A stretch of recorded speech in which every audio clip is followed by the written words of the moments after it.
She both won the Berkeley Center for the Study of Value Prize in Personal Integrity and reached the final round of the New Crop Essay competition. She has been a URAP apprentice, and she has been a leader of the Undergraduate Philosophy Forum, which hosts events throughout the year and publishes the journal Harvest Moon. She will be applying to graduate school in philosophy this fall. Please join me in welcoming Arden to the podium. So Arden.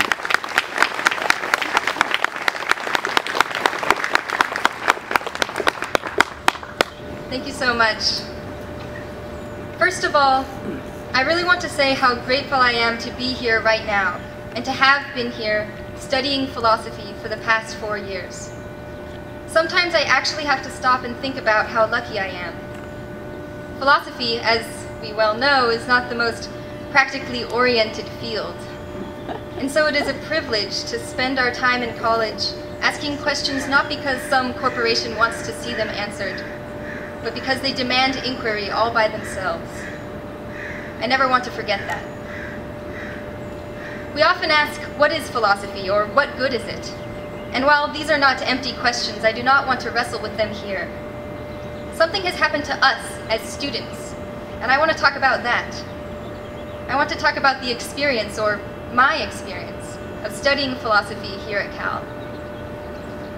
At that very grown-up feeling age of 18 when I started Berkeley, I had never experienced the merciless discipline of thought philosophy subjects you to. That didn't stop me, of course, from being convinced I had all kinds of metaphysical insights. For instance, under all this pretense of meaning and value, I was convinced there was a depressingly simple reality, just atoms in the void. And all this fluff, this embarrassing fanfare of life, an illusion we try in vain to wish into existence. Of course, everyone comes to philosophy differently, with different dogmas ingrained. Some undoubtedly came here with a sunnier worldview than mine. But we are all changed by our study in ways I believe transcend these differences, and which are born of the nature of a philosophical education. Part of this education is, as the old saying goes, a matter of being taught how to think in a particular way. Unlampshaded assumptions are intolerable, radical questions taken seriously, and the standards of argument raised so dramatically that as students, we often scramble to scale their heights. And I think it really is unique, this argumentative style, which gets inside your head, banishing or reorganizing your previously unruly thoughts until the way you process the world is changed for good. The hope, I suppose, is that this more rigorous way of thinking will enable us to better find the truth. Whether that's really what's happened to us, we may now begin to find out. At the same time, we are introduced to a canon of great debates, with thinkers populating the landscape, defending their positions, waging their wars. We get to know these characters and their arguments, and in so doing, we become gripped by questions which at least I just didn't think to be concerned with before, about things so mundane only philosophers would worry about them. How do words refer to objects? If I accept A, and I accept if A then B, why do I have to accept B? And then we are all amazed at how hard these questions are. This may be the nature of confronting challenges to our most basic practices. The more fundamental they are, the harder it seems it is to defend them without resorting to that adolescent stance of just insisting. It just is that way because it is. Finding ways to avoid this response is almost as hard as accepting it when there really is nothing else to say. And it's overwhelming. Of course, there's an excitement to it, hunting down enthymemes, making connections. There's that moment we all experience when our eyes widen, when a radically different possibility suddenly seems, well, possible. It shakes you.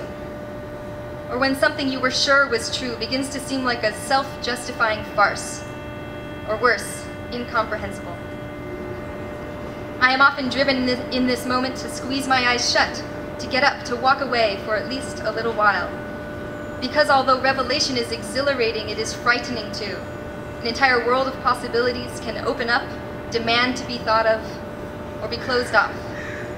leaving you absolutely stranded. This is the point when I usually go get a snack. Perhaps this is why we tend to separate our academic philosophical lives from what we will sometimes, in one of those deprecating digs to our discipline, call our real lives. It is as if we cannot live with the way we think in the classroom or on the page because of its potential to throw us into such a radically unsure place, to unsettle us, even to immobilize us. We think we need to be myopic just to make it through the day. But still, I think we should resist this divide and bring philosophy home, even when it threatens to shake us. Sometimes this can even give us hope. All that nihilistic certainty I had at 18 has since been undermined by philosophical questioning. I was cocky then, but I was not happy with my knowledge that the world was a meaningless place. Philosophy promised to unmask my pretensions, and it has. It has given me reasons, if there are such things as reasons, to doubt my sureness. In this way, we learn from philosophy by being made a fool in front of it. The hope is that it can also re-educate us. That's the real challenge, of course, the dreaded positive project. As we've discovered, it is much easier to poke holes in theories than to articulate and defend a picture of the way things really are. And so far, I am left with that unsettling feeling of not yet having found such a picture, and some doubt as to if I ever will. But this unsettled feeling, I suspect, is a feature of our discipline, not a bug. Of course, if we go on to do more philosophy, and even more so if we don't, we may become more sure about what we think is so. Perhaps because we think we can defend our beliefs with greater rigor. Perhaps because we no longer choose to try. But I fear that crystallization. I believe we should never quite leave the unsettled feeling behind, which, at least for me, has been so central. Being unsettled, being unsure, and disturbed by this unsureness is a way of starting philosophy, maybe the only way. For me, it is both what it feels like to do philosophy and what makes the radical and critical thought it demands possible. It drives inquiry, and I believe it makes us better. And so, if we can find a way to live with our eyes wide open in the face of this disquiet, we may be enabled, even compelled, to exchange those banal comforts of certainty for the exhilarating, the unnerving, and perhaps even the meaningful search for an unknown truth. Thank you.